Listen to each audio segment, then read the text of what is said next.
अब के हुन्छ त्यो मत कतै अलपत्र पर्न लागेको होइन। कस्तो कस्तो ज्यान भएका मान्छे त लागेका छन् भने अझै मेरो ज्यान तगडै छ, मेचीदेखि महाकालसम्म हिँड्न सक्छु।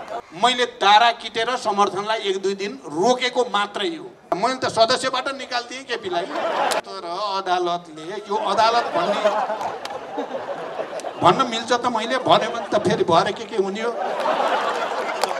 बच्चा जन्माएको बच्चा पनि मान्दिन, बिहा पनि मान्दिन भने जस्तै भयो। नाम चाहिँ भन्दिन कसैको, हत्तर पत्तर समर्थन फिर्ता लिइस् भने त झन् उल्टो पर्छ है भन्ने छ। आज म बडो अप्ठ्यारो महसुस गर्दैछु, त्यही पार्टीमा मलाई फेरि सर्वोच्चले घोक्र्याएर पठाइदिएको छ। अनि अहिले चाहिँ आज पनि म जस्तै हुनुभयो तपाईँ। म केही समय आज पनि कहाँ भन्दा बालुवाटार ओलीका, भोलि कहाँ बालुवाटार ओलीका। अब त्यसो भएर खगेन्द्रजी त्यत्रो रिसाउनु भएको छ मसँग। उहाँहरूको आपसी लडाइँमा, पार्टीको भित्रको लडाइँमा हामीले के गर्नु हो? अहिले स्वार्थको लडाइँ भइरहेको छ कम्युनिस्ट पार्टीको भित्र, त्यसमा हामीलाई किन भन्ने? मेरो भनाइ उहाँसँग के हुन्छ भने हामी पीडित हौँ, पीडित मिल्ने हो, पीडितहरूको मोर्चा बनाउने हो र लडाइँ जित्ने हो। जाउँ हामी सबै, तब त हामी सबै जेलमा जानु पर्यो। हामीहरूले कुनै पनि हालतमा प्रमुख प्रतिपक्षी दलले अविश्वासको प्रस्ताव जहाँसुकैबाट जसरी अरिजिनेट भए पनि अविश्वासको प्रस्तावको पक्षमा मतदान गर्छ। Then and there. अब केपी एकछिन पनि प्रधानमन्त्रीमा रहने ठाउँ छैन। ऐन अनुसार, संविधान अनुसार महन्तजीको, हाम्रो मिननजीको दया कृपा रहेसम्म यो पार्टीको सरकार रहिरहन्छ। आजको भोलि 1 हप्ताभित्र हाम्रो सरकार बन्छ। महन्तजी तपाईँ हामी सरकार भएर गरौँ न, किन ओली कहाँ धाउनुहुन्छ? तर अहिले रेशम चौधरीको कुरा हुन्छ, मलाई त बडो खुसी छ। अहिले त बाफ रे बाफ, केपीजीका गुटका मान्छेहरू चाहिँ एकपछि अर्को रेशमजीलाई भेट्न गएका छन्, मन्त्री गएका छन्, नेता गएका छन्। तर सबभन्दा अप्ठ्यारो बेलामा चाहिँ म गएको थिएँ जेलमा र रेशमलाई भेटेका थिएँ भन्ने कुरा पनि महन्तजीलाई थाहा छ। कहिले हामी ओलीलाई संसदबाट हटाएको देख्न पाउँछौँ? कहिले? अहिले मैले भन्न समय मिल्दैन। हो त्यो। केपी शर्मा ओलीसँग संसदको बहुमत पनि छैन, केपी शर्मा ओलीको विपक्षमा प्राविधिक रूपमा बहुमत पनि छैन। संसद पुनर्स्थापना भइसकेपछि थोरै रिल्याक्स गर्यौँ राजनीतिक नेतृत्वले। संसदीय दलको बैठक बालुवाटारमा जान्न भनिसक्यो। स्पष्टीकरणको जवाबमा प्रत्युत्तर स्पष्टीकरण पनि सोधिसके। आवश्यक पर्दा फ्लोर क्रस गर्नु चाहिँ गर्नु संसदमा। यस्तो कुरा मलाई यहाँ सोधेर अप्ठ्यारोमा नपार्नुहोस्। उहाँले भन्नुहुन्छ कि प्रधानमन्त्रीले कि म गर्न सक्ने जति गर्छु, गरेर देखाइदिनुहोस्। तर कहीँ प्रधानमन्त्रीको बन्ने अवसर आयो भने, अफर आयो भने म विचार गर्न सक्छु। हामी आफ्नो मुद्दामा अडिग छौँ, होइन? पछि हामी विचार गर्छौँ त्यसमा। ओलीले समर्थन तपाईँले गरिरहनु भएको छ, अनि आरोप हाम्रो माथि। हामीले के गरेका छौँ? मैले पटक जनताको अगाडि सार्वजनिक रूपले भनेको थिएँ, त्यस्ता सेटिङहरू जनताले अगाडि बढेपछि सबै भत्किन्छन्। दिउँसै रात परे जस्तो देखिया छ। अहिले 3 बज्यो तर साँझ पर्न लाग्यो हो कि जस्तो देखिया छ। महन्तजीले भन्ने गर्नुहुन्छ, अहिले पनि अलिकति भन्नुभयो हामी त पीडित। म भन्छु म पनि पीडित। तपाईँ मात्रै पीडित हो र? मेरो टाउकोमा मुद्दा छैनन्? मेरो आन्दोलनका साथीहरू जेलमा छैनन् भन्नुभएको छ, अहिले पनि जेलमा छन्। प्रचण्डले नै त विद्रोह गरे ओलीका विरुद्ध भनेर धन्यवाद किन भन्नुहुन्न तपाईँले? तपाईँ नै सरकार बन्नुहोस् र हल गरौँ न मिलेर भन्ने मात्रै हो। विगत समयमा 2062-63 को आन्दोलनको बेलामा तपाईँले लिनुभएको पहललाई, सक्रियतालाई, पार्टीलाई पनि घचघच्याउने, आन्दोलनको मैदानमा उत्रिनका लागि ललकारने जुन भूमिका खेल्नुभयो त्यो बडो सराहनीय थियो। र त्यतिखेरको डबलीमा म स्वयं पुगेको थिएँ र नेपाली काङ्ग्रेसका अध्यक्ष गिरिजाप्रसाद कोइरालाजी पनि हुनुहुन्थ्यो। हामी दुवैजना त्यहाँ आमन्त्रित थियौँ र तपाईँहरूको एकपछि अर्को त्यो प्रश्नको जुन तीर थियो हामीतिर सोझिएको थियो। तर त्यसले राम्रो गर्यो। के राम्रो गर्यो भने हामीलाई त्यसले उत्प्रेरित गर्यो, हामीलाई चुनौती स्वीकार्य छ भन्ने भावनामा पुर्यायो। र त्यसपछि देशव्यापी रूपमा आन्दोलनको हामीले आँधी पेहेरी सृष्टि पनि गऱ्यौँ। त्यहाँबाट म लगत्तै बुटवलको पहिलो विशाल जनसभा विरोध सभाको मैले सम्बोधन गरेँ र त्यसले देशव्यापी रूपमा तरङ्ग पैदा गर्यो। गणतन्त्र विरोधी आन्दोलन एउटा नयाँ उचाइमा पुगेको थियो र यसपटक पनि अहिले गणतन्त्रको पक्षको आन्दोलन, राजतन्त्र विरोधी आन्दोलन, ज्ञानेन्द्रको तानाशाही र 2000 वर्षको सामन्ती शासन र 250 वर्षको शाही वंशलाई समाप्त गर्ने आन्दोलनको बिगुल त्यहाँबाट हामीले फुकेका थियौँ र यसपटक पनि तपाईहरू जसरी लोकतन्त्रको रक्षा गर्नका लागि, संविधानको रक्षा गर्नका लागि, संघीयताको रक्षा गर्नका लागि, समावेशितालाई रक्षा गर्नका लागि जसरी तपाईहरूले दुःखका साथ भन्नुपर्छ, अहिलेका हाम्रा पार्टीका अध्यक्ष केपी शर्मा ओलीजीबाट जुन प्रतिगमनकारी कदम चालियो त्यसको विरुद्धमा तपाईहरू सङ्घर्षको मैदानमा हुनुहुन्थ्यो। आज म बडो अप्ठ्यारो महसुस गर्दैछु, त्यही पार्टीमा मलाई फेरि सर्वोच्च अदालतले घोक्र्याएर पठाइदिएछ। सर्वोच्च अदालतले बडो विचित्रको फैसला गरेछ। दुईटा पार्टीहरूले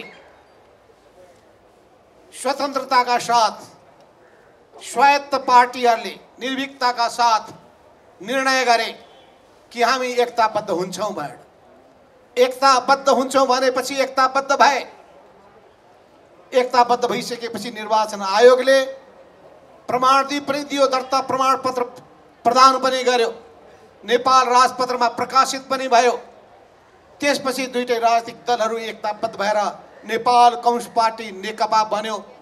त्यसले सबै हिसाबले वैधानिकता प्राप्त गरिसकेपछि 200 भन्दा बढी उपनिर्वाचनहरू भए अनि त्यसका अलावा थुप्रै गतिविधि भए। त्यसपछि सर्वोच्चले भन्छ त्यो बेलामा गरिएको एकतालाई हामी मान्दैनौँ। कस्तो विचित्रको कुरा!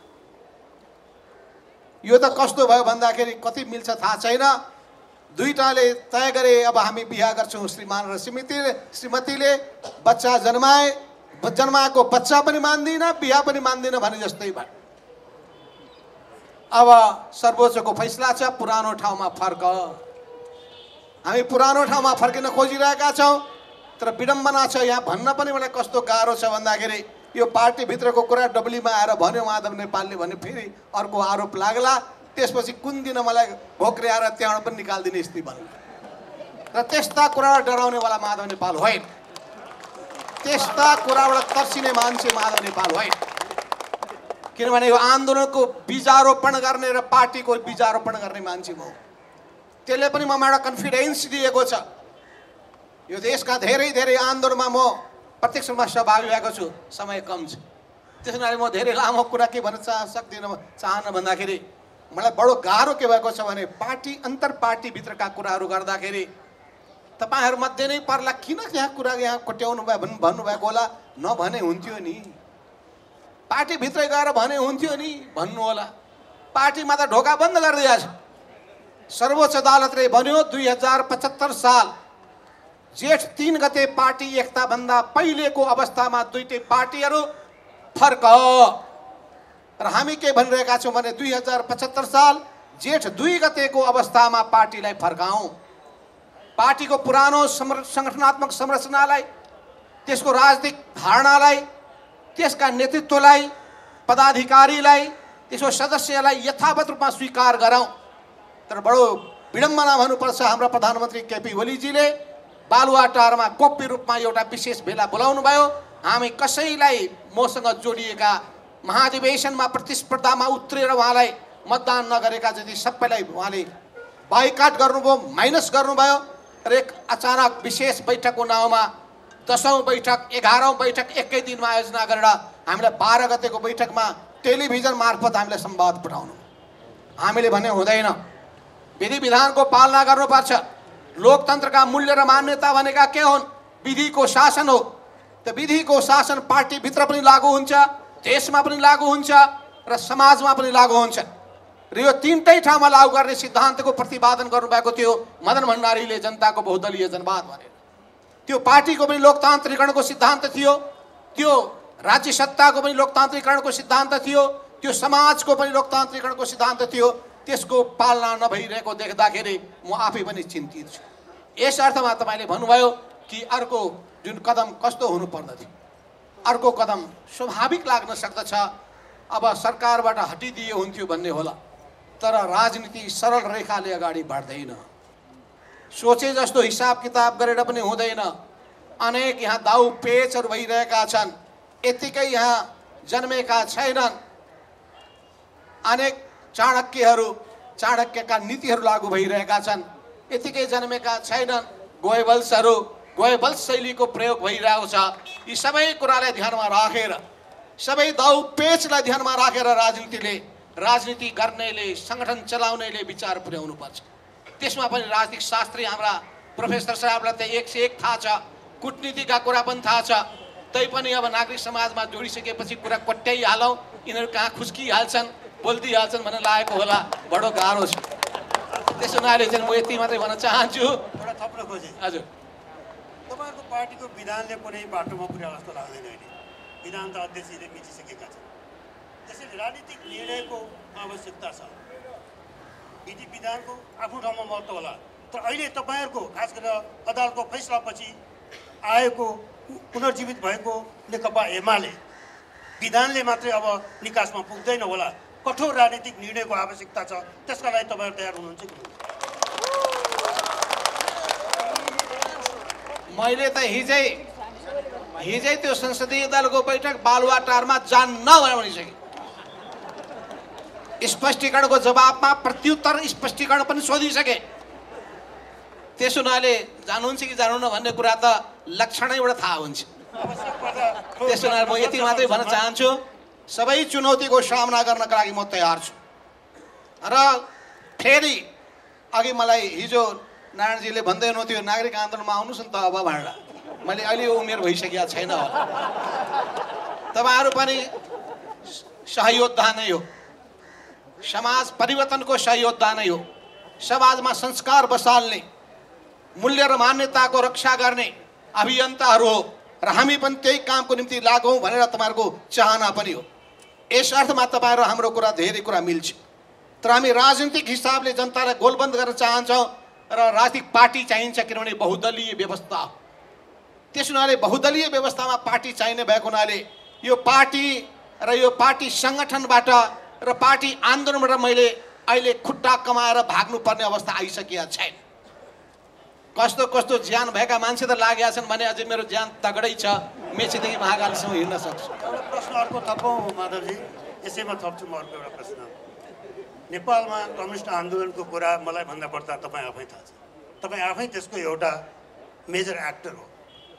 2010-12 सालतिर कहिले हो नगरपालिकाको, काठमाडौँ नगरपालिकाको चुनाव हुँदा तपाईँहरूकै त्यतिखेरको पार्टी नेपाल कम्युनिस्ट पार्टीको उम्मेदवार मेयरमा जितेका थिए। 14-15 सालको चुनावमा 7% पपुलर भोट ल्याउनु भयो, 4 सिट ल्याउनु भयो।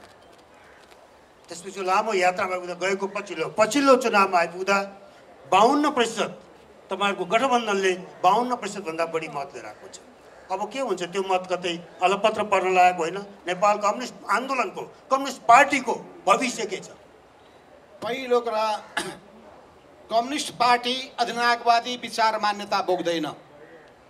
यो लोकतान्त्रिक मूल्य र मान्यता अनुसार अगाडि बढ्छ। त्यस हुनाले कम्युनिस्ट पार्टीभित्र पनि अधिनायकवादको कुनै स्थान छैन। यस अर्थमा कम्युनिस्ट पार्टीभित्र अधिनायकवादी शैली कसैले अपनाउँछ भने त्यसलाई स्वीकार गर्न सकिँदैन। यस अर्थमा पार्टीभित्र पार्टीको विधान लागू हुन्छ र साथसाथमा देशको संविधानको अनुरूप चल्नुपर्छ। तर हामी विडम्बनाका साथ भन्नुपर्छ कि पार्टीभित्र पार्टी विधानको पालना गर्ने प्रवृत्ति हराउँदै गएको छ, त्यो पनि मूलीबाट, मूल मान्छेबाट। अब त्यसका निम्ति हामी उपचार खोजिरहेका छौँ। अझै पनि डाक्टरले अन्तिम समयसम्म अझै आर्यघाटमा पनि हिकेकै बाँकी हुँदासम्म पनि त्यहाँ उपचारको कोसिस गरिन्छ। घाटे वैद्य कहाँ पुर्याइन्छ, घाटे वैद्यको हामी खोजी गरिरहेका छौँ। घाटे वैद्यले अझै पनि पुनर्जीवन दिन सक्छ कि प्राण फेरि प्रवेश गराउन सक्छ कि भन्ने ठानिरहेका छौँ। घाटे वैद्य सबै यहाँ छ, घाटे वैद्यहरू यहीँ हुनुहुन्छ। आयु सिद्धिसक्यो उसमा राखेर जोगाइरहनु भइरहेछ के भन्छ भेन्टिलेटरमा राखेर। तर समय विचार नगरिकन चल्दाखेरि तपाईँले परिणाम प्राप्त गर्नुहुन्न। फल फल्न थालेको छ, पाकिसकेको छैन र टिप्न थाल्नुभयो भने काँचो फल हातमा पर्छ। त्यस हुनाले जहिले पनि समयको विचार गर्नुपर्ने हुन्छ। समय कति परिपक्व भयो भएन भन्ने कुरामा विचार पुर्यायो भने सफल होइन्छ। र आजसम्मको मेरो अनुभवले भनेको छ, मेरो पनि इतिहासमा एउटा लामो कार्यकालको मेरो आफ्नै अनुभव पनि छ। त्यसले के बताएको छ भने समयको नाडी छाम्न सक्नुपर्छ र समयको नाडी हामी छामिरहेका छौँ। ठ्याक्क मौकामा हामी अगाडि बढ्नेछौँ। तपाईँ जानुभन्दा अगाडि कहिले हामी ओलीलाई संसदबाट हटाएको देख्न पाउँछौँ? कहिले? अहिले मैले भन्न कुन समय हो त्यो? म त ओलीजी बस्नुहोस्, 2 वर्षपछि सबैले साथ दिनुहोस्, नेपाली काङ्ग्रेसले पनि साथ दियोस्, उहाँले त झन् साथ दिनु जरुरी पनि छ। मान्छेले साथ दिइरहनु भन्ने कुरा आइरहेछ समाचारमा भनेपछि म त खुसी नै हुन्छु। मैले म किन आफ्नो पार्टीको अहिले पनि अध्यक्ष भएको मान्छे तपाईँलाई भन्न गाह्रो होला, आवश्यक पर्दा फ्लोर क्रस गर्नु चाहिँ गर्नु संसदमा। यस्तो कुरा मलाई यहाँ सोधेर अप्ठ्यारोमा नपार्नुहोस्।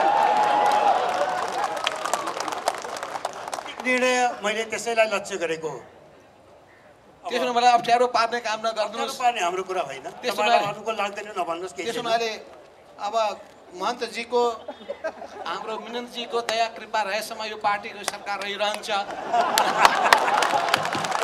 उहाँहरूलाई पनि यो प्रश्न छ, उहाँहरू पनि प्रश्नको कटघरामा हुनुहुन्छ। उहाँहरूको आपसी लडाइँमा, पार्टीको भित्रको लडाइँमा हामीले के गर्ने हो? यो मेरो प्रश्न हो। यो अहिलेको परिस्थिति त उहाँहरूको कारण नै उठेको हो।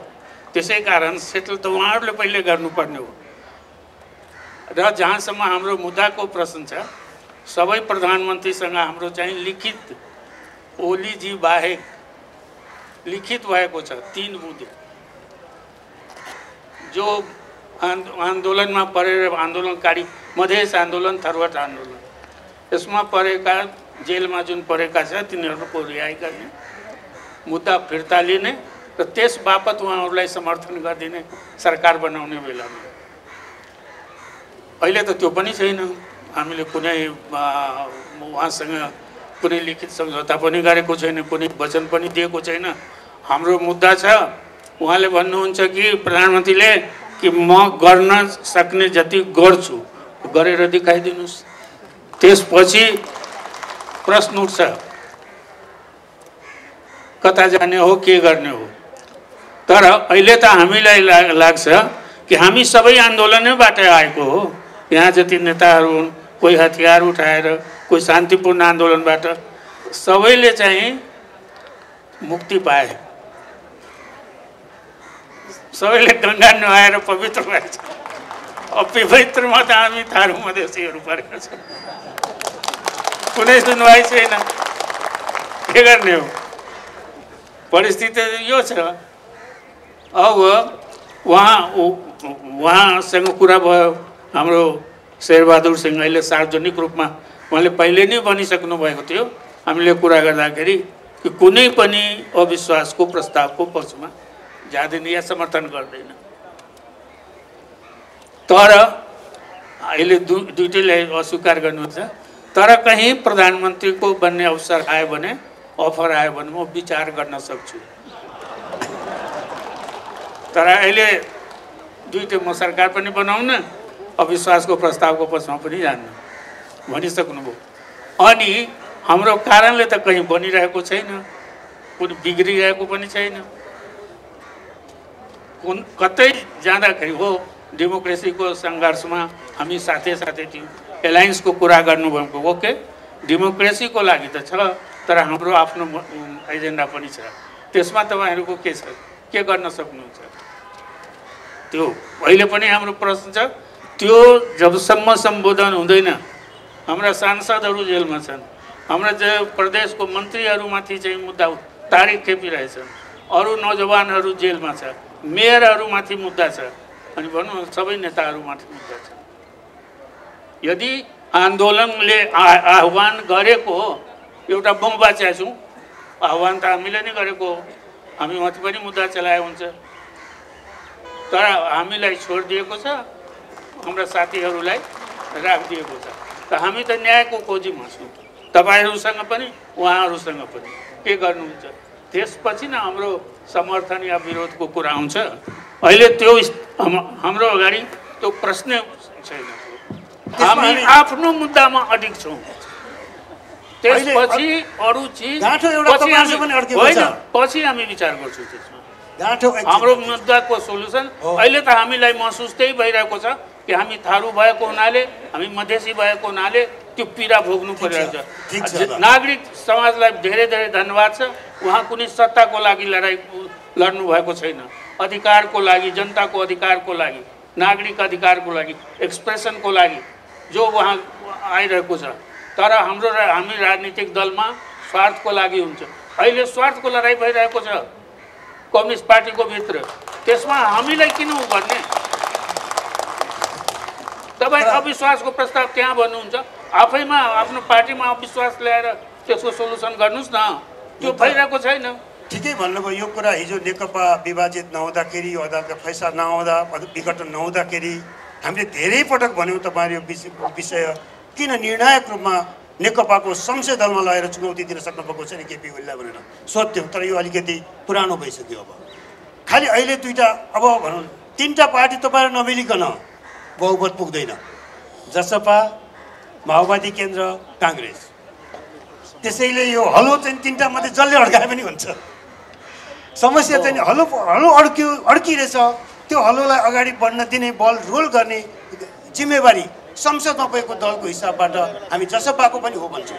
हो, देशमा जब सङ्कट आउँछ, नागरिक समाजमा जब सङ्कट आउँछ, देशमा अहिले सङ्कट छ, अनि त्यसपछि हाम्रो जरुरत पर्छ। अरू बेलामा हाम्रो जरुरत पर्दैन। कहिलेकाहीँ सङ्कट अझ बढ्दाखेरि अझ एउटा ठोस निर्णयमा पुग्न सकिन्छ। अब उहाँहरू त अब यो द्वन्द्वात्मक विकासको उसमा सिद्धान्त मान्नेहरूका दिन्छन्। मलाई लाग्दछ प्रचण्डजी एउटा कुरा भन्नु, संसदमा त्यो बाहिर यो द्वन्द्वलाई किन अगाडि बढाउन सक्नुभएको छैन? सङ्घर्षको कुरा मात्रै म भन्छु। मलाई याद छ कि जब 7 दलको बैठक हुन्थ्यो हाम्रो, त्यसमा म नै पहिला व्यक्ति हो कि सम्झौता कोसँग गर्ने प्रश्न थियो एकचोटि। अनि मैले के भनेको थिएँ कि माओवादीसँग चाहिँ सम्झौता गर्नुपर्छ, किनकि माओवादीसँग सम्झौता गर्दा जनताको माग जनतैमा रहन्छ, जनताले नै पाउँछ। यदि राजासँग हामी सम्झौता गर्छौँ भने जनताको अधिकार राजामा जान्छ। त्यो थ्रु आउट उठाउँदै आएको हो। र जब दिल्लीमा हाम्रो कुराकानी, अन्तिम कुराकानी भएको छ, एकजना यहाँलाई याद हुनुपर्ने, एकजना लेफ्ट नेताले बिन्ती पत्र दिनुपर्छ राजाले यहाँ, होइन? अनि उहाँले नि भन्नुभयो, ल तपाईँको दर्ता भयो, विरोध तपाईँको दर्ता भयो, अब हामी चाहिँ आन्दोलनमा जाने, बिन्ती पत्र हामीले भनिरह्यो। त समय समयमा मेरो भनाइ के छ कि रिक्वेस्ट कि तपाईँ पीडित भएर पनि चेयरमा हुनुहुन्छ, माथिल्लो उसमा हुनुहुन्छ। अब राष्ट्रवादको नारा दिनुहुन्छ, त्यहाँ हामी पर्दैनौँ, प्रशासनमा हामी पर्दैनौँ, होइन? त कहीँ जुडिसियरीमा हामी छैनौँ, तर उनको मान्नै पर्छ। यहाँले पनि त्यही कुरा भन्नु, हाम्रो विरुद्धमा फैसला हुन्छ, नागरिकताको विषयमा फैसला हुन्छ, ड्रेस लगाउनै पर्छ, ल अब मान्नै पर्यो, होइन? भाषाको विषयमा फैसला हुन्छ, मान्नै पर्यो। जबकि संविधानमा के छ, के लेखिन्छ? बहुभाषी, बहुजातीय, बहुसांस्कृतिक। तर चेहरा त देख्दैन नि, चेहरा त एकै किसिमको। एकचोटि सेनाले हामीलाई बोलाएको थियो, अनि 10 जना जेनरललाई चाहिँ त्यहाँ मैले के प्रश्न गरेँ कि जेनरल साहब तपाईँको सेनामा त माने हाम्रो त बहुजातीय देश हो, ओलीले समर्थन तपाईँले गरिरहनु भएको छ, अनि आरोप हाम्रो माथि हामीले के गरेका छौँ? अब सरकारमा ओलीजी हुनुहुन्छ त कोसँग जाने भन्ने आफ्नो समस्या। जेलमा परेको साथीहरूको हामीसँग जो विभेद भइरहेको छ, त्यसको कुरा कहाँ उठाउने? जनतामा त हामी उठाइ नै राखेका छौँ सधैँ। सदनमा पनि उठाएकै हो। सदनमा पनि तपाईँ जस्तै मैले उठाएको कि स्वेच्छाचारी शासन जब हुन्छ तब डिक्टेटरसिपको टेन्डेन्सी हुन्छ। हुनसक्छ अहिले हाम्रो शासकहरू डिक्टेटर छैन, तर टेन्डेन्सी त्यस्तै स्वेच्छाचारी शासन जब हुन्छ करप्सनको टेन्डेन्सी हुन्छ। हाम्रो सबै इमान्दारै होला अहिले, तर टेन्डेन्सी त त्यतातिर हुन्छ नि, जान्छ नि। त्यो त कुन बेलामा तपाईँहरूको मैले साथ विरोधमा गएको, तर आफै ऊ गर्नुहोस् न। हाम्रो मुद्दा हाम्रो कहाँसम्म सम्बोधन भएको छैन नि। त्यसै कारण तपाईँको पीडा र हाम्रो पीडा अलग अलग छ। तपाईँको पीडा हुनसक्छ सत्ताको लागि, हाम्रो त्यो छैन। तपाईँहरूले जे भने पनि हुन्छ। तपाईँहरूले त मलाई प्रधानमन्त्री बनाइदिनु भएछ। मैले कसै उहाँले समर्थन बार उहाँले त्यो सरकारमा आउनुहोस् उहाँले भन्नुभएछ। होइन, हाम्रो जबसम्म यो हुँदैन त्यस सरकारमा हामी हाम्रो निर्णय भएको छैन सरकारमा। अस्ति जाने बेला अन्तिम समयमा जब आफ्नो जिल्लामा गइरहेको थिएँ, उहाँले भन्नु ल समर्थनको कुरा आयो अनि होइन म तपाईँको विरोधमा छैन, त्यति हो। त म विरोधमा त उहाँहरूको पनि छैन, तर काम उहाँको हातमा। हामीहरू यहाँ जति उपस्थित छौँ निर्णय गर्ने अवस्थामा छैनौँ। विचार खालि भोटको दिनमा निर्णय हुन्छ। जनताले तपाईँहरूले पनि निर्णय गर्नुहुन्छ त्यसै दिनमा। अरू दिनमा तपाईँहरूको राम्रो विचार छ त्यो हामी मनन गर्छौँ। राजनीतिक दल या सरकारमा जो हुन्छ त्यो एक्सेप्ट गर्छ, कुन हदसम्म ग्राह्य हुन्छ त्यो हदसम्म। त्यसै कारण कतिपय कुरा जो उहाँलाई समर्थन अहिलेसम्म म गरेको छैन। सार्वजनिक रूपमा कहिले पनि उहाँले समर्थन गरेकै छैन, सपोर्ट गरेकै छैन। तर एउटा कुरा कि तपाईँ यो राख्नुहोस्, म तपाईँको विरोधमा छैन, त्यति भनेको हो। त्योभन्दा कुनै गठबन्धन भएको छैन। मैले त लिखित त्यही दिनु भन्दिनँ कि लिखित म गर्दैन। धेरै लिखित गरिसके पनि सबैसँग गरिसकेँ। उहाँलाई प्रचण्डजीलाई नै मैले भनेको थिएँ कि मलाई चाहिँ अब चेक होइन क्यास चाहियो उहाँलाई। मतलब अब तपाईँहरू बदलिरहनुहुन्छ, काम हुँदैन, त्यो चेकको कुनै काम हुँदैन, त्यो लिखतको कुनै काम हुँदैन। चेक भनेको त भजाउनु पर्दैन तुरत, त त्यो हुँदैन। त्यस कारण त्यही कुरा मैले उहाँलाई ओलीजीलाई पनि भने, यहाँ कुनै लिखित म गर्न अवस्थामा छैन। तपाईँ भन्नुहुन्छ कि गर्न सक्छु त गरेर देखाइदिनुहोस्, त्यति अहिलेसम्म हो। अब जहाँसम्म यहाँ ऊ छ डिक्टेटरसिपको विरुद्धमा त हमेसा आखिर आवाज मैले संसदमा पनि उठाएको हो नि। साथीहरूलाई थाहै छ कि स्वेच्छाचारी शासक जब स्वेच्छाचारी हुन्छ त उसको टेन्डेन्सी। अब तपाईँहरूले डिक्टेटरसिप भन्नुहुन्छ ओलीजी त ठिक छ, स्वेच्छाचारी शासकको त्यो टेन्डेन्सी हुन्छ। उहाँले स्वेच्छाचारी भन्नुभएछ। करप्सन, तर ओलीजी आफै भन्नुहुन्छ नो करप्सन, त्यो पनि सुन्नुभयो होला होइन। उहाँले आफ्नो मन्त्रीजीहरूको त मैले के भने कि टेन्डेन्सी हुन्छ, टेन्डेन्सी हुन्छ, उतातिर जान सक्छ। हुन्छ अहिले गएको छैन होला, किन सही कुरा त उनकै हातमा सारा चिज छ। सही कुरा त उहाँले भन्यो।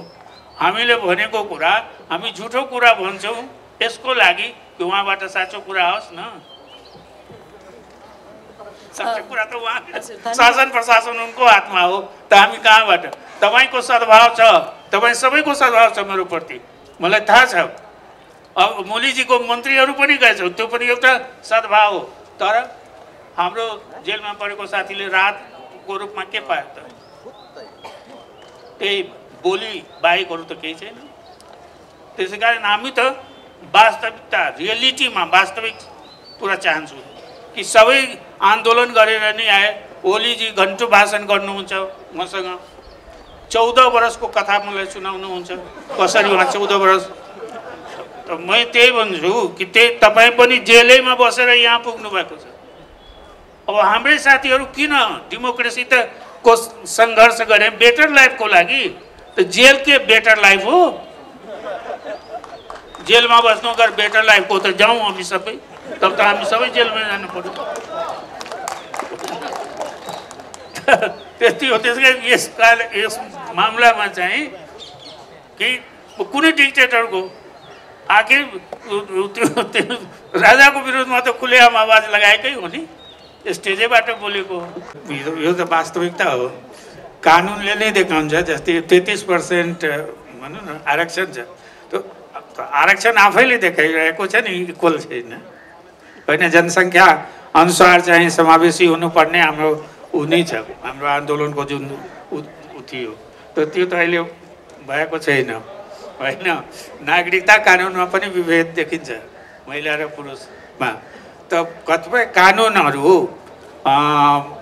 आन्दोलन आइडेन्टिटी र आइडेन्टिटीको छ, किनकि आइडेन्टिटीको आधारमा विभेद हुँदै आएको छ, त्यसको अन्त हुनुपर्छ।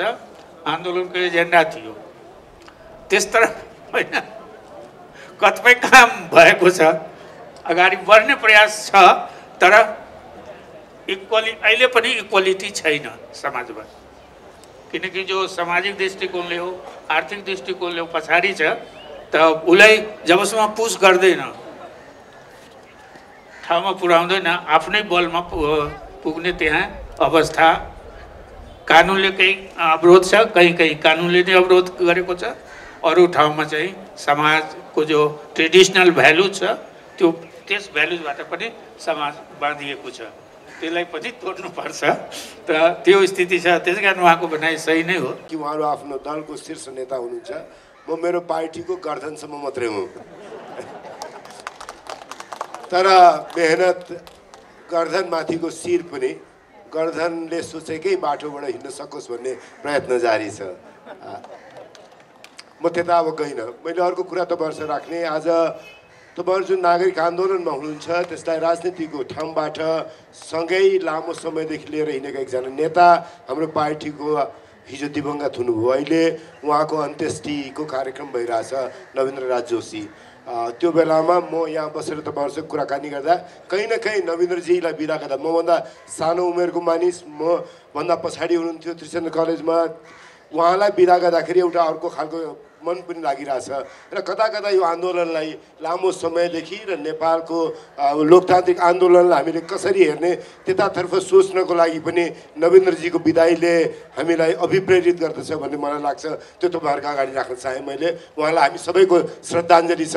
मैले तपाईँहरू सबैको श्रद्धाञ्जली यहीँबाट व्यक्त गर्न चाहन्छु। अब विश्वासको मतको अघि कुरा गर्नुभयो र संविधानको धारा 76 को कुरा प्राध्यापक कृष्ण खनालले उठाउनु भएको छ। म त्यसमा अलिकति प्रवेश गर्न चाहन्छु, किनभने आज हामीहरूलाई तपाईँहरूले देख्दाखेरि केही सन्देश पनि दिइरहनु भएको छ, केही कुरा तपाईँहरूको हामीसँग चित्त बुझाएको छैन। त्यो चित्त नबुझाएको कुरा तपाईँहरूले डबलीमा राखेर हामीलाई सुनाउनु भएको छ, त्यो सुन्नलाई आएको। खासमा भन्ने भने आज तपाईँहरूलाई आफ्ना कुराहरू भन्ने भन्दा पनि तपाईँहरूको कुरा डबलीमा बसेर तपाईँहरूलाई चित्त नबुझेको कुरा मेरो पार्टीलाई, हामीहरूलाई चित्त नबुझेको कुरा भन्ने एउटा अवसरका रूपमा पनि यसलाई उपयोग गरौँ भनेर हो। तर मैले तपाईँहरूसँग त्यही सासमा के भन्नुपर्छ भने, अघि खनालजीले भने जस्तै प्रधानमन्त्रीजीका लागि प्राप्त हुने कुरामा 76 को उहाँलाई हतार छैन भन्नुहुन्छ। मैले देखेको प्रधानमन्त्रीलाई 76 को 2 मा बसिराख्न मन छैन।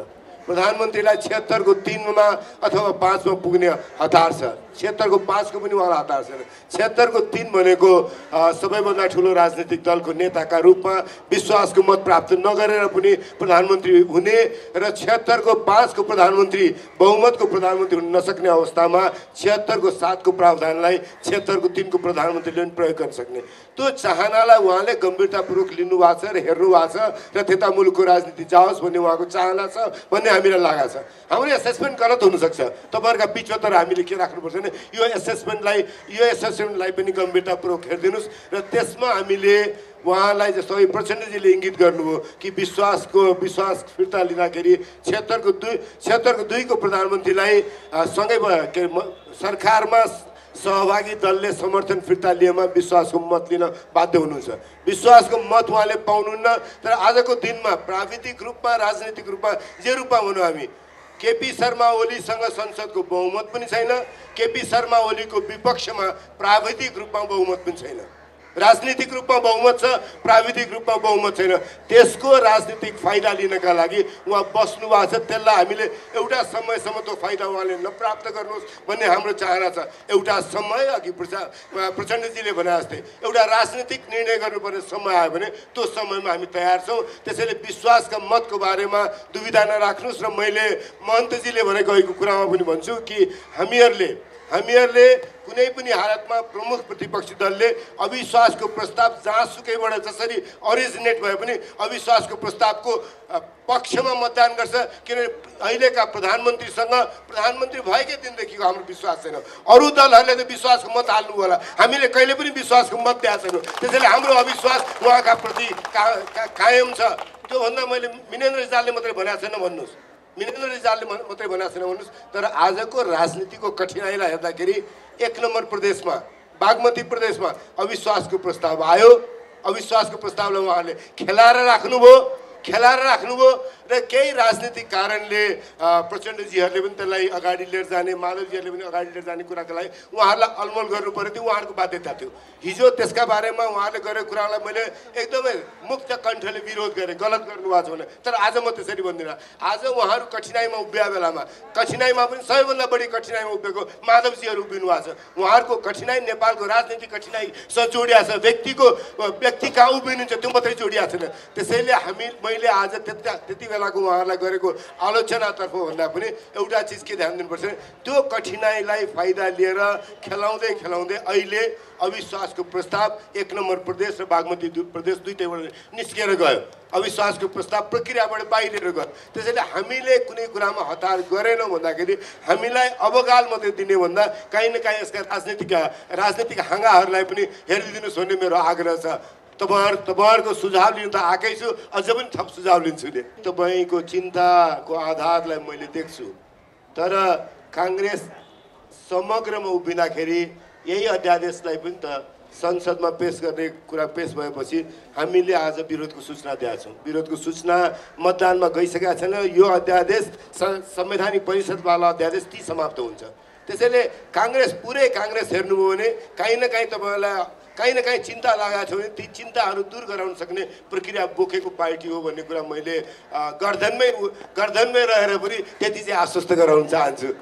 प्रचण्डजीले त्यो भनेको कुरासँग सहमत हो। तर अहिले लामो रूपमा उहाँले त्यहाँसम्म पुग्ने निष्कर्षको बारेमा भनेको कुरामा धेरै कुरा मसँगै छैन उहाँसँग। किन उहाँले भनेको उहाँ पुगेको ठाउँ मेरा लागि त्यो ठाउँ होइन। आज मैले उहाँलाई प्रतिवाद गर्नु आवश्यक यसकारण थिएन कि छैन पनि धेरै कुरामा गर्दिनँ प्रतिवाद। तर केही कुरामा मैले भन्नुपर्छ। जस्तो प्रचण्डजीले नेपालमा कम्युनिस्ट आन्दोलनका लागि अस्ति जनादेश प्राप्त भएको थियो। कम्युनिस्ट आन्दोलन जुटाएर राख्ने काम मेरो जिम्मा हो। त्यो गर्दाखेरि दुःख पाएँ भन्नु हो, त्यो मेरो विषय भएन, त्यो उहाँको विषय हो, नितान्त उहाँको विषय हो। त्यो विषयलाई बोकेर केपी शर्मा ओलीलाई हटाउनुपर्छ मैले भन्न सक्दिनँ। केपी शर्मा ओलीले कम्युनिस्ट आन्दोलनलाई एक ठाउँमा राखे, दुई ठाउँमा राखे, उहाँको चिन्ताको विषय हो। मलाई देशीले विदेशीले के भन्छन् त्यतातर्फको मतलब भएन। तर मलाई एउटा कुरा पक्का के हो भन्दाखेरि उहाँले सोचेको अहिले पनि नेपालमा बलियो कम्युनिस्ट पार्टी मात्रै नेपाललाई नेतृत्व गर्न सक्ने बाटोमा जान सक्छ भन्ने निष्कर्षमा पुग्नुभयो भने मैले अहिले पनि प्रचण्डजी त्यो निष्कर्षमा सँगै बसेर कसरी हस्ताक्षर गर्ने भन्ने प्रश्न डबलीमा गरेन भने भोलि तपाईँहरूसँग मैले सत्य नबोल्या ठहर्छ। त्यसैले त्यति त मैले भन्नु नै पर्छ तपाईँहरूसँग। अहिले केपी शर्मा ओलीलाई एउटा ठाउँबाट हामीले हेरौँ। हिजो अदालतमा मुद्दा जाँदाखेरि केपी शर्मा ओलीले संविधानलाई नै भत्काउने बाटोमा संविधानमा आफूलाई मन नपरेका पाङ्ग्राहरू भत्काएर संविधानलाई अप्ठ्यारो पारेको थियो। त्यो ठाउँमा हामीहरू सबै सँगै उभियौँ। सबै उभिएर केपी अदालतले हिजो बिपी कोइरालाले विश्वास गरेको अदालतले 8वटा फाँसीका मुद्दा पञ्चायतको अदालतमा पनि गएर लड्ने बिपी कोइराला पार्टीले विश्वास गरेर अदालतबाट त्यो फैसला आउँछ भन्ने विश्वास राखेर बस्यौँ हामी। अदालतका केही कुरा कहिले तल माथि पर्दा चित्त बुझ्ला नबुझ्ला, तर हामी हाम्रा समस्या समस्याबाट अदालतका टाउकोमा हालेर पनि उम्किने राजनीतिक बाटो खोजी गर्दैनौँ। त्यति मैले यहाँ तपाईँहरूका बिचमा भनेन भने मैले सहज पर्ने मात्रै कुरा गरे हुन्छ, त्यो तपाईँहरूसम्म राख्न चाहन्छु। अर्को विषय, जब संसद पुनर्स्थापना भयो, जब संविधान ठिक बाटोमा आयो, हामी संसदमा पुगेपछि, प्रतिनिधि सभामा पुगिसकेपछि केपी शर्मा ओलीसँगको हाम्रो मतभेदलाई टुङ्गो लगाउने ठाउँ चाहिँ अहिले पनि संसद नै हो भन्ने मान्यता राख्छौँ। हिजो संविधान भत्किएको थियो, आज संविधान जोगाएर त्यो काम गर्न सकिन्छ भन्ने अहिले पनि आश छ। अर्को एउटा विषय तपाईँहरूसँग मैले राख्नुपर्छ, यो संविधान बनाउँदाखेरि ठिक होला बेठिक होला बहस गर्न सकिन्छ, ठिक होला बेठिक होला बहस गर्न सकिन्छ, तर सजिलै सरकारहरू नफेरिउन् भन्ने मान्यताबाट हामीले संविधानका विभिन्न प्रावधानहरू लेख्यौँ। सरकार बदल्ने कुरा कठिनाइपूर्ण बनायौँ। अविश्वासको प्रस्ताव पेश गरेपछि असफल भयो भने 1 वर्षसम्म अर्को अविश्वासको प्रस्ताव लिएर नआउने, अविश्वासको प्रस्ताव लिएर जाँदाखेरि वैकल्पिक प्रधानमन्त्रीको नाम लिएर जाने, पार्टीहरू फुटाउनलाई एकातर्फबाट मात्रै सजिलो बाटोबाट पार्टीहरू टुक्रा टुक्रा नहुन् भनेर संसदमा पनि केन्द्रीय समितिहरू हुनुपर्छ भने, तर कतिवटा विषय आज हिजोको हाम्रो अनुभवबाट हामीले अप्ठ्यारो बनाएका विषयहरूमा काहीँ न काहीँ मान्छेको विवेक बन्धक पर्न थाल्यो कि भन्ने चिन्ता लागेको छ। आज माधव नेपालको विवेकलाई नितान्त विधान र कानुन र ऐनमा लेखेका कुरालाई प्रयोग गरेर केपी शर्मा ओलीले फाइदा लिन खोज्नु भएको छ। त्यसैले माधवजीको समर्थन जुटाएर हामीले राजनीतिक निकासको खोजी गर्दाखेरि माधवजीलाई अप्ठ्यारोमा नपारेर उहाँको विवेकको मत पनि प्रयोग हुने, तर विवेकको मत प्रयोग गर्नुभन्दा अगाडि उहाँ दुःखमा पर्ने बाटो हाम्रा लागि स्वीकार्य छैन। त्यसैले केही काम हामीले गर्दा तपाईँहरूलाई किन यिनले सबैलाई चित्त बुझाएर गर्न सकेनन् भन्ने लाग्दाखेरि हाम्रो ठाउँमा हामीले लगाएको जुत्तामा खुट्टा हालेर हेर्नु, त्यस पछाडि बुझ्न सजिलो हुन्छ भन्ने मैले अनुरोध गर्न चाहन्छु। एकदमै छोटकरीमा 2-3टा कुरा राख्छु। एउटा, मैले आग्रह गर्छु महन्तजी, हिजो पनि यहाँ बसेका हामी 3टाले प्रतिनिधित्व गर्ने राजनीतिक पार्टीले केही विषयमा साझा मुद्दामा संविधान संशोधनलाई अगाडि लिएर हिँडेका थियौँ। त्यो आज पनि हामी साझा नै हो। संविधान संशोधन तपाईँले भनेकै ठाउँमा म छैन, मेरो पार्टी छैन, तर जहाँ कमन मिनिमम ठाउँ हामीले हिजो खुट्याएर राखेका थियौँ, त्यो ठाउँमा अहिले पनि सँगै हिँडौँ म आग्रह गर्न चाहन्छु। दोस्रो, मेरा मतदाता पनि 2/3 बढी मधेसी मूलको मानिसहरू हुनुहुन्छ। त्यहाँबाट म निर्वाचित हुनुभन्दा अगाडि चुनावमा जाँदादेखि अहिले निर्वाचित भएर आएपछि पनि लगातार 3 वर्षदेखि एउटा विषयमा हरेक 4-5 दिनमा आउँछ। एउटा मानिस संविधानले उसलाई नागरिकता दिइसक्यो, तर हामीले अहिलेसम्म कानुन बनाएर नागरिकता दिएको छैनौँ। फोन गर्छ, चाँडै हुन्छ भन्दा 3 वर्ष बित्यो, बिचमा त अब नहुने भयो, संसदै गयो भन्नुपर्ने अवस्था आयो। मैले अहिले पनि आग्रह गर्दछु, नागरिकताको विधेयक संसदमा अड्किएर बसेको छ, त्यो विधेयकलाई अगाडि लिएर जाउँ। मन्त्रीले प्रस्तुत गर्ने काम बाँकी छ, त्यो हाम्रो साझा मुद्दा हो जस्तो लाग्छ मलाई। त्यसमा केही विमति छ भने त्यसलाई हामीले ती टुङ्गो लगाउन सक्छौँ भन्ने मलाई लाग्छ। त्यसले पनि संसदलाई एउटा बलियो के होला कि सारा नागरिक हामी जसको मत लिएर, जसका प्रति जिम्मेवारी लिएर हिजो बनाएको संविधानलाई जोगाएर लिएर जाने कुरामा हामी सँगै हुन सक्छौँ जस्तो लाग्छ मलाई।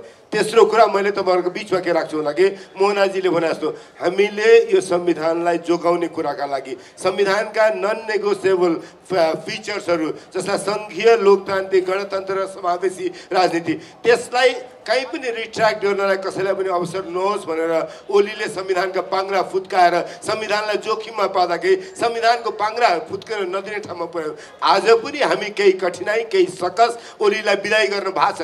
त्यो सकसहरू सहेर पनि बिस्तारै बाटो, वैधानिक बाटो किन खोजिरहेको छ भन्दाखेरि संविधान जोखिममा नपरोस्। हिजोको धेरै ठुलो सङ्घर्षबाट यो ठाउँसम्म हामी आइपुगेका छौँ। यो ठाउँमा बनेको चिजमा चित्त नबुझ्या होला कतिवटा कुरामा महन्तजीलाई, कतिवटा कुरामा महन्तजी आधी बाटोमा मेरो भेट होला, तर त्यो बाटोसम्म लिएर जाने कुराका लागि मूल आधार पनि भत्केर हामी चाहिँ केही नरहने अवस्था नरहोस्। त्यसैले ओलीसँगको हाम्रो व्यवहारमा तपाईँहरूको गुनासो रहने केही ठाउँ त्यस्तो पनि बनाएको छ। ओलीको प्रवृत्ति छ, ओलीलाई विदाई गर्ने कुरामा तपाईँहरूको आवाजमा साथ छौँ, काङ्ग्रेस साथ छ, तर बाँकी कुराहरूलाई जोखिममा पार्नलाई उनी अगाडि तम्सिने मेलोमा लाग्न नपाउन्, त्यतातर्फ पनि हामी सतर्क छौँ। नागरिक आन्दोलनको आवाजलाई फेरि पनि आज तपाईँहरूका बिचमा बसेर सुनेर मेरो पार्टीसम्म लिएर जाने अवसर पाएको छु, त्यसका लागि हार्दिक आभार, धन्यवाद। जय नेपाल। नागरिक आन्दोलनका सबै अभियन्ता र यसलाई समर्थन गर्ने सबै साथीहरूलाई धन्यवाद भन्न चाहन्छु। तपाईँहरूले इतिहासको खास कालखण्डमा गतिरोधमा फस्न खोजेको राजनीतिलाई गति दिने काममा महत्त्वपूर्ण भूमिका खेल्नु भएको छ। मैले प्राध्यापक कृष्ण खनाललाई ६५-६३ को आन्दोलनको तयारीका सन्दर्भमा भेटेर विस्तारपूर्वक कुरा गरेको थिएँ। मैले आज बिहान मात्रै पनि उहाँसँग ती दिनका स्मरण पनि गरेँ र अहिले यहाँसम्म आइपुग्दा जे घटनाक्रम भएको छ त्यसको बारेमा हाम्रा आफ्नै समीक्षा होलान्। तपाईले प्रश्नलाई जहाँ सोच्याउनु भएको छ म सिधै त्यसैमा जान चाहन्छु, धेरै घुमाउनु भन्दा पनि। हामीले 12 बुँदे समझदारी हुँदै, शान्ति सम्झौता हुँदै, संविधान सभा र सङ्घीय लोकतान्त्रिक गणतन्त्र हुँदै देशमा राजनीतिक स्थायित्व र विकास समृद्धिको अभियानतिर जाने भन्ने जे सङ्कल्प गरेका थियौँ त्यो अहिले ठुलो दुर्घटनाको खतराबाट अगाडि बढेको छ। त्यो अहिले नराम्रोसँग एम्बुसमा पर्न खोजेको महसुस मलाई हुन्छ। संसद विघटन त्यही समग्र पोलिटिकल कोर्स जे शान्ति सम्झौता पछि अगाडि बढ्यो त्यसलाई बदल्ने एउटा नियोजित किसिमले आएको परिघटना हो र यो परिवर्तनका पक्षधर गणतन्त्र, संघीयता, धर्मनिरपेक्षता, समावेशिता, समानुपातिकताका पक्षधरहरूको निम्ति जीवन मरणको प्रश्न हो भएर तपाईहरू पनि र हामी राजनीतिक दलहरू पनि आन्दोलनमा, जनपरिचालनमा, विरोध सभामा होमियौँ। त्यति बेला एउटा शब्द निकै पपुलर भएको थियो, सेटिङ। सेटिङ छ, सेटिङ। सेटिङ भएको हुनाले जति आन्दोलन गरे नि केही हुँदैन भन्ने एउटा प्रचार व्यापक रूपमा गरिएको थियो प्रधानमन्त्री र उनी निकटका मानिसहरूबाट। मैले पटक पटक जनताको अगाडि सार्वजनिक रूपले भनेको थिएँ त्यस्ता सेटिङहरू जनताले अगाडि बढेपछि सबै भत्किन्छन् र जनताले मात्रै प्रतिक्रियावादीहरूका सेटिङ भत्काउने तागत राख्छ, अरू कोही पनि छैन। नेपालका सबै बेस्ट ब्रेनहरू संविधानका विरुद्ध, लोकतन्त्रका विरुद्ध, गणतन्त्रका विरुद्ध भइरहेको षड्यन्त्रमा एक भएर हामी अगाडि बढ्यौँ र त्यो सेटिङ साँच्चै नै भत्कियो। संसद पुनर्स्थापना भयो। हामी सबैले एउटा ब्याटल जितेको अनुभूति गर्यौँ।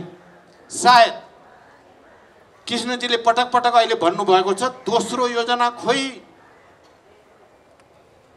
हामीले सोच्यौँ संसद पुनर्स्थापना भएपछि प्रधानमन्त्रीले स्वतः नै राजीनामा दिनुपर्ने परिस्थिति बन्छ र राजनीति सहज ढङ्गले अगाडि बढ्छ र सायद हामीले संसद पुनर्स्थापना भइसकेपछि थोरै रिल्याक्स गर्यौँ। राजनीतिक नेतृत्वले ठुलो लडाइँ त जिति नै हाल्यो, अब त त्यस्तो धेरै के बाँकी छ र सजिलै पार होला भनेर हामी थोरै त्यसलाई के भन्ने अब चाहिँ रिल्याक्सै भनौँ, मैले रिल्याक्सै भनेको छु, गर्यौँ र दोस्रो योजनामा गम्भीर नभएकै हो। म तपाईँको प्रश्नलाई कुनै किसिमले कूटनैतिक जवाफ दिन चाहन्न। त्यहाँ हामीले रिल्याक्स गर्यौँ, गल्ती भयो। तुरुन्तै यो डिजाइनमा छ, यो लोकतन्त्रका विरुद्ध, यो सम्पूर्ण परिवर्तनका विरुद्ध एउटा डिजाइनमा छ भनेर एकपछि अर्को तयारी जुन तदारुकताका साथ गर्नु पर्थ्यो त्यहाँ थोरै हामी चुकेकै हो। यो पहिलो कुरा म प्रष्टै भन्न चाहन्छु। दोस्रो कुरा, तर हामीले जे सोचेका थियौँ त्यस्तो त भएन, डिजाइन त अर्को गयो। अहिले माधवजीले भनि नै हाल्नुभयो। त्यही सर्वोच्च अदालतको संवैधानिक इजलासले यो सरकारलाई 76 धारा 76 को 1 को सरकार भनेर परिभाषित गरेको छ र त्यसैको 2 जना न्यायाधीशको चाहिँ निर्णयले यसलाई 76(2) को सरकार भनेर गर्यो। एउटा ठुलो विरोधाभास पनि देखियो र एउटा निकै अप्राकृतिक, अस्वाभाविक खालको निर्णय हामी सबैले देख्नु पर्यो, बिहोर्नु पर्यो। एकजना साथीले भन्नुहुन्थ्यो फेरि पनि सर्वोच्च इज सर्वोच्च भनेको त मान्नै पर्ने यो सिस्टममा। हामीले मानेका छौँ तर असहमतिका साथ हामी पुनरावलोकनमा जाँदैछौँ। यो निर्णय सही छैन। यसले प्राकृतिक उसलाई पनि, न्यायालयको स्वतन्त्रतालाई पनि, इजलासका बीचको अन्तर्विरोधलाई पनि उजागर गरेको छ। यसलाई करेक्सन गरिनुपर्दछ भनेर तपाईले मलाई सुरुदेखि पनि इङ्गित गर्न खोज्नुभयो सरकारको समर्थन फिर्ताको सम्बन्धमा। एउटा भनाइ के हुँदो रहेछ भने विरोधीले जे कुरालाई राम्रो भन्छ हामीले त्यसलाई राम्रो ठान्न हुँदैन रे। विरोधीले जेलाई नराम्रो भन्छ त्यसलाई हामीले सकारात्मक ढङ्गले हेर्नुपर्ने हुन्छ। म यसलाई दुई भागमा बाँडेर हेर्ने गरेको छु। अहिले भर्खरै माधवजीले पनि सङ्केत गर्नुभयो, सम्भवतः मिनेन्द्रजीले पनि सङ्केत गर्न सक्नुहुन्छ। हामीलाई एउटा हिजो असंवैधानिक र अलोकतान्त्रिक कदम भनेर सडकमा भएका साथीहरूले मलाई हत्तरपत्त समर्थन फिर्ता नलिए है भनेर चाहिँ जबरजस्त दबाब छ म माथि, जबरजस्तै छ। यो मैले नाम चाहिँ भन्दिनँ कसैको। हत्तरपत्त समर्थन फिर्ता लिइस् भने त झन् उल्टो पर्छ है भन्ने छ।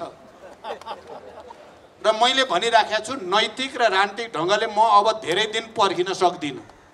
मैले जुन सरकारलाई प्रतिगामी भनेको छु त्यसलाई मैले समर्थन गर्न सक्दिनँ, चाहे राजनीति जतासुकै जाओस्।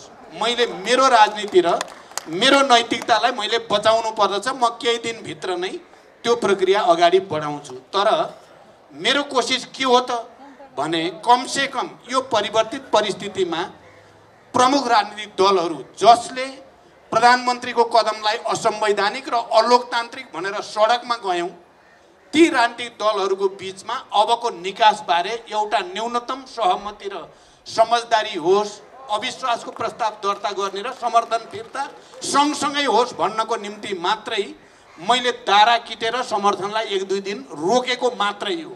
योभन्दा बढी केही पनि होइन। मेरो सिधा भाषा यही हो। धन्यवाद। आजको दिन दिउँसै रात पर्या जस्तो देखिया छ।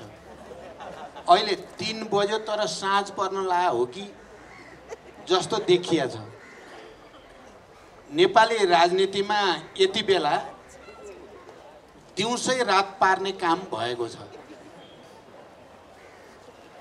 दोभानजीले बडो गम्भीर ढङ्गले राजनीतिक नेतृत्वमाथि प्रश्न उठाउनु भयो। नेतृत्वले अभिभावक जस्तो गरेर दिशा दिनुपर्ने दृढताको साथ यही हो राजनीतिक निकास भन्नुपर्ने ठाउँमा आफै निरीह भए जस्तो, पीडित भए जस्तो के भयो यो भनेर चाहिँ बडो भावुक र संवेदनशील हुँदै प्रश्न उठाउनु भयो। म के भन्न चाहन्छु भने नेपालमा केही वर्षदेखि राजनीतिक नेतृत्वले एकपछि अर्को बोल्ड डिसिजन गर्दै आएको हो।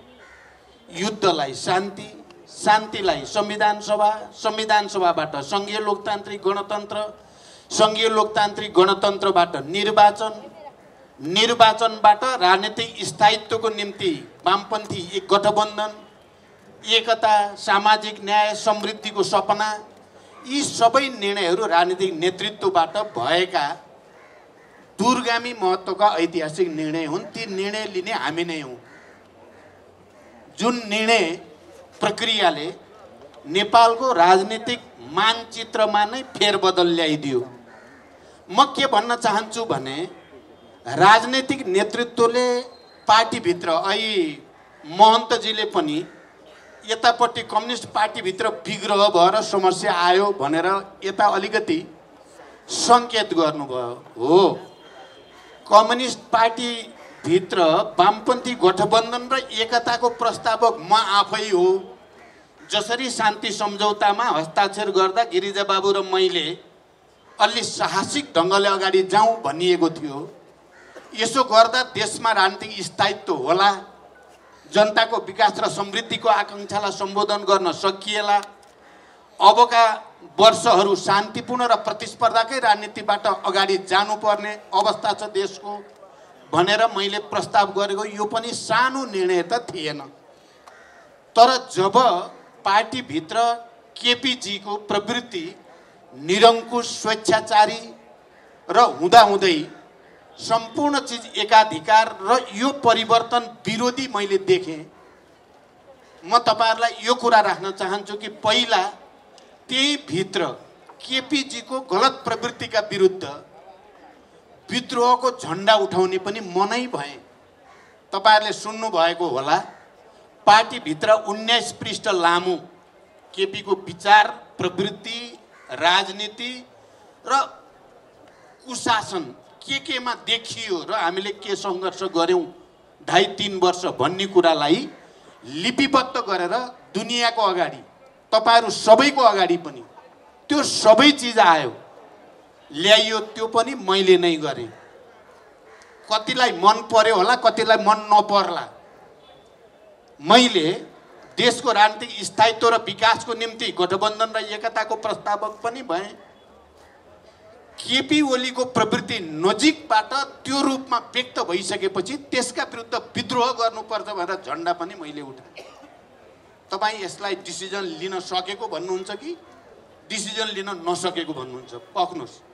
मेरो एक दुईटा कुरा तपाईँ दोभानजीले जसरी उठाउनु भयो तपाईहरु सबैले पनि सुन्नुपर्छ। मैले यसलाई एउटा ठुलो अदालत मानेको छु र तपाईहरु सबैलाई न्यायाधीश, तपाईहरु न्यायाधीश, तपाईहरुले फैसला गरिदिनु पर्छ भन्ने छ मेरो।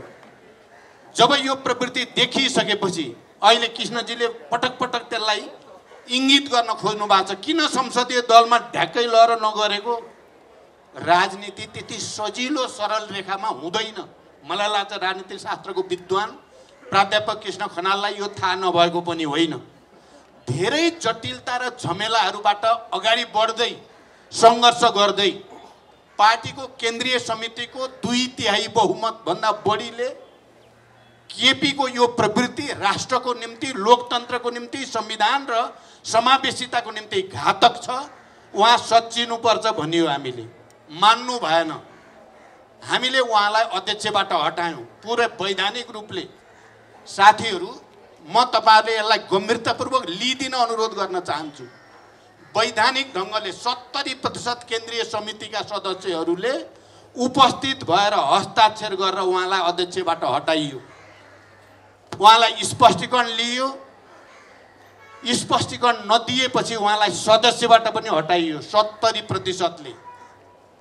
हाम्रो संविधान, हाम्रो दल सम्बन्धी ऐन, हाम्रा नियमावली, हाम्रो परम्परा र नजिरहरू सबैले पार्टी केन्द्रीय समितिको बहुमतलाई नै पार्टी भनिन्छ।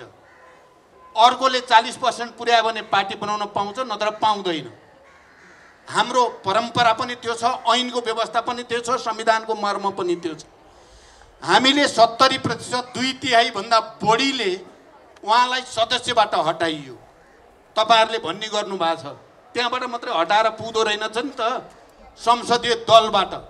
यो फागुन 23 गतेको दल सम्बन्धी निर्णय सर्वोच्चको जे आयो त्यो भन्दा अगाडि हामीले अब देशको निम्ति, लोकतन्त्रको निम्ति, गणतन्त्रको निम्ति, समावेशिताको निम्ति केपीलाई संसदीय दलको नेताबाट वैधानिक ढङ्गले नै हटाउनुको विकल्प हामीसँग छैन। हामीले मेहनत गर्यौं। त्यो मेहनतका सबै उतार चढाव म भन्न चाहन्न, त्यो आवश्यक पनि छैन। तर 23 गते हामीले बहुमत संसदीय दलका सदस्यहरूको हस्ताक्षर सहित, बहुमत हस्ताक्षर सहित संसदीय दलको सचिवालयमा लगेर दर्ता गरायौं। म आफै र नेताहरूको टिम नै गएर दर्ता गराएर देन एन्ड देयर अब केपी एकछिन पनि प्रधानमन्त्रीमा रहने ठाउँ छैन।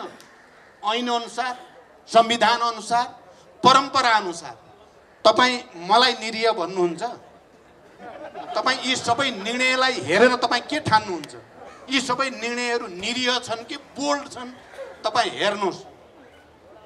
कहिले अघि बढ्ने, कहिले पछाडि जाने, कहिले दायाँ कहिले बायाँ त राजनीतिमा भइ नै राख्छ। त्यसरी नै राजनीति अगाडि बढ्छ। राजनीति सरल रेखामा सिधा किताबमा जस्तो मुखले भन्या जस्तो गरी अगाडि बढ्दैन। हामी जहाँ आइपुगेका छौँ त्यसरी नै आइपुगेका छौँ। संसदीय दलको, सुन्नु, संसदीय दलको बहुमत भयो, केन्द्रीय समितिको 2/3 भयो, निर्वाचन आयोग निर्णय गरिदिँदैन। महिनौँ बित्छ, हामी सिँगै जान्छौँ, टाउकै लिएर जान्छौँ, टाउको भन्न जान्छौँ। हामी यहाँ छौँ भनेर चाहिँ साइनबोर्ड लिएर जान्छौँ। तपाईँहरूले देख्नु भएको छ। निर्वाचन आयोगले निर्णय गरिदिँदैन। गर्ने के? निर्वाचन आयोग निर्णय गरिदिँदैन किनकि त्यो सेटिङमा भएको बुझिन्छ। केपीका मान्छेले भन्छन् त्यहाँ यसमा पूर्णता छैन। तर फेरि पनि आजको शक्ति सन्तुलनको स्थिति र संविधानको आवश्यकतामा यो संविधानलाई मेरो समर्थन छ भनेर राखेको छु। मान्तजीलाई यो कुरा थाहा छ। तर अहिले रेशम चौधरीको कुरा हुन्छ, मलाई त बडो खुसी छ। हेर्नुहोस्, अहिले त बाफ रे बाफ केपीजीका गुटका मान्छेहरू चाहिँ एकपछि अर्को रेशमजीलाई भेट्न गएका छन्, मन्त्री गएका छन्, नेता गएका छन्। तर सबभन्दा अप्ठ्यारो बेलामा चाहिँ म गएको थिएँ जेलमा र रेशमलाई भेटेको थिएँ भन्ने कुरा पनि महन्तजीलाई थाहा छ। र यो चाहिँ ठिक भइराखेको छैन भन्ने कुरा मैले पब्लिकली पनि त भनेको छु।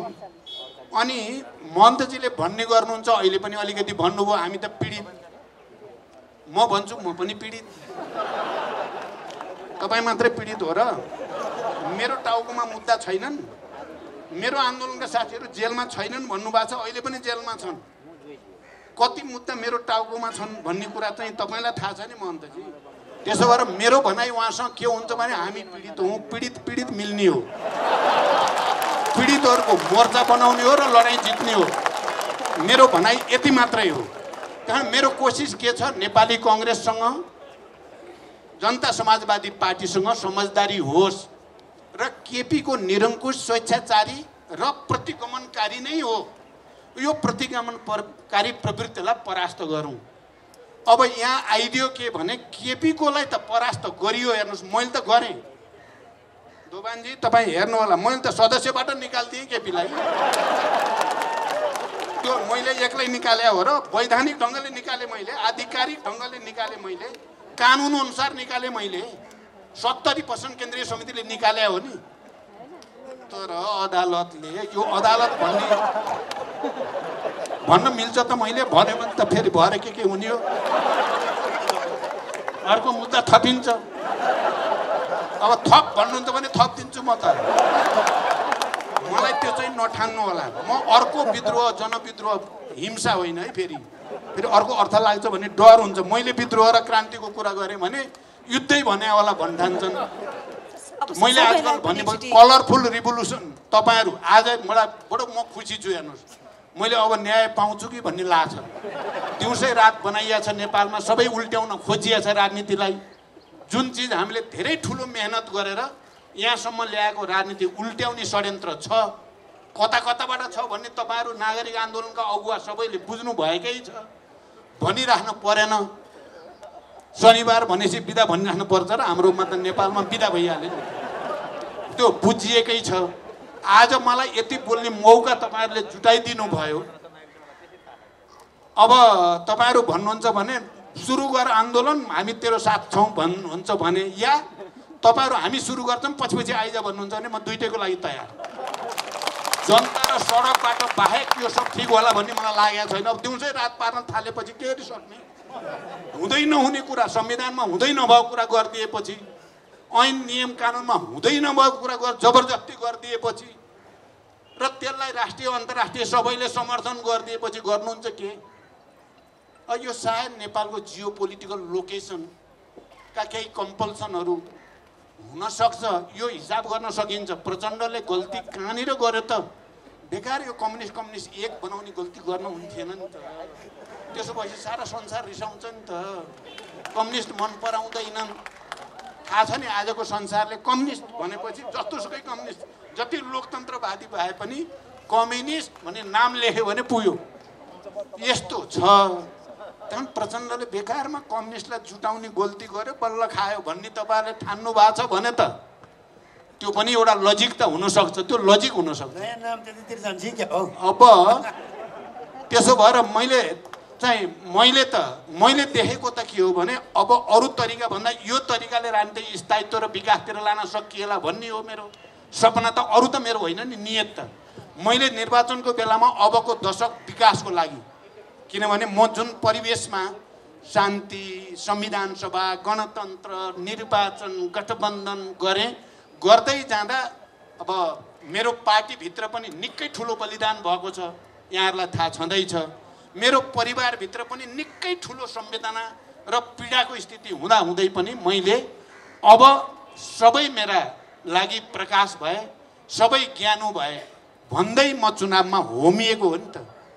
अहिले यत्रो ठुलो षड्यन्त्र हुँदा तपाईँ नागरिक आन्दोलनका सबै अगुवाहरूले जे देख्नु भएको छ, तपाईँहरूले भनिदिनुहोस् मलाई, मैले के गर्नु पर्यो, तपाईँहरूको अनुसार म गर्छु। कम्युनिस्ट आन्दोलनलाई एकता गरेर राजनीतिक स्थायित्व होला भनेर सोचेको तर त्यस्तो भएन भन्दाखेरि मैले उहाँलाई सम्बोधन गरेको होइन।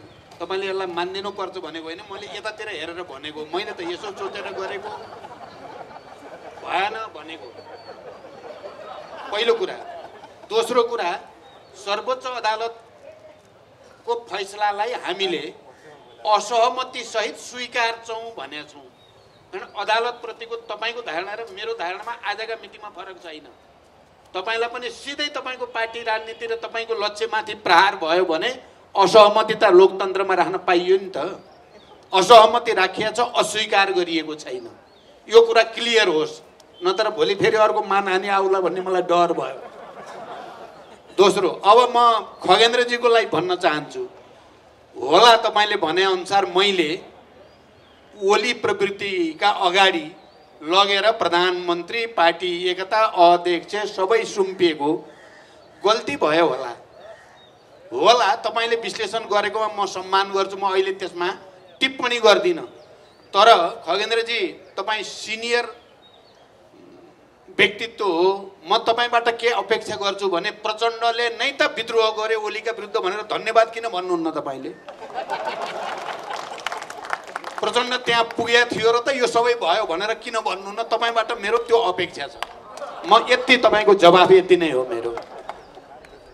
सही भयो गलत भयो त्यो अलग कुरा भयो। अर्को, महन्तजीले चाहिँ थोरै राख्न खोज्नुभयो, त्यो ठिकै हो। हिजो 12 बुँदे समझदारीको तयारीको सन्दर्भमा महन्तजी नै सबभन्दा तीखो ढङ्गले गणतन्त्रको पक्षमा उभिनु भएको, बिबिसीमा एउटा इन्टरभ्यू दिँदाखेरि गणतन्त्रै हो भनेको र माओवादीसँग मिल्नुपर्छ राजासँग होइन भनेर नेपाली कङ्ग्रेसभित्र प्रखर रूपमा उहाँले भनेकै हो। आज मेरो के मात्रै प्रश्न महन्तजीसँग हो, अरू सबै गर्न परेन। कुरा भन्नु, मेरो भनाइ के हो भने मधेसको अधिकार र पहिचान विरोधी प्रवृत्तिको रूपमा नेपालमा केपी ओली प्रवृत्ति स्थापित छ। तपाईँले राम्रो चिन्नु भएको छ। मेरो भनाइ के हो भने तपाईँ नै सरकार बन्नु र हल गरौँ न मिलेर भन्ने मात्रै हो। आजको भोलि 1 हप्ताभित्र हाम्रो सरकार बन्छ। महन्तजी, तपाईँ हामी सरकार भएर गरौँ न, किन ओली कहाँ धाउनुहुन्छ भन्ने मात्रै मेरो प्रश्न हो। पर्दैन बाबा, जे भए पनि मलाई त तपाईँले चिन्नु भएकै छ। म त्यही हो जसले मधेसकै मुद्दालाई 2 चोटि संसदमा संशोधन प्रस्ताव हालेको छु र त्यो संशोधन प्रस्ताव पास हुन नदिने केपी ओली नै हो भन्ने कुरा तपाईँलाई राम्रो थाहा छ। अनि अहिले चाहिँ आज पनि म जस्तै हुनुभयो तपाईँ। म केही समय आज पनि कहाँ भन्दा बालुवाटार ओलीका, भोलि कहाँ बालुवाटार ओलीका। अब त्यसो भएर खगेन्द्रजी त्यत्रो रिसाउनु भएको छ मसँग। अब तपाईँ पनि दिनदिनै ओली भयो भने तपाईँसँग नि रिसाउँछन् है। केपीजीसँग हाम्रो व्यक्तिगत लिनु दिनु केही पनि छैन, कुनै दुश्मनी व्यक्तिगत त हाम्रो छैन। यही संघीयता, गणतन्त्र, धर्मनिरपेक्षता, समावेशिता माथि उहाँले प्रहार गर्नुभएको हुनाले त्यसको रक्षाको लागि हामी अगाडि बढेको कुरा नै यसमा सम्झौता हुँदैन भन्ने कुराको सबभन्दा ठुलो प्रमाण हो। मनाजी, म यही कुरा राख्न चाहन्छु। महिलाहरूलाई 33% महिलालाई हरेक पार्टीको कमिटीमा ल्याउनुपर्छ भनेर ऐन बनाउने हामी नै हो। हामी अब सम्मेलनहरूबाट 33% महिलाहरूलाई कमिटीमा ल्याउने प्रक्रिया अगाडि बढाउँदैछौँ। तपाईँले भनेको अनुसार यहाँ महिला नेता भइदिए हुन्थ्यो भन्ने ठिकै हो। नागरिक आन्दोलनलाई धन्यवाद, तपाईँहरूले जे भए पनि चाहिँ सहजकर्ताको रूपमा चाहिँ महिलालाई अगाडि ल्याउनु भयो। अर्को पटक हामी पनि महिला ल्याउने कोसिस गर्छौँ। धन्यवाद।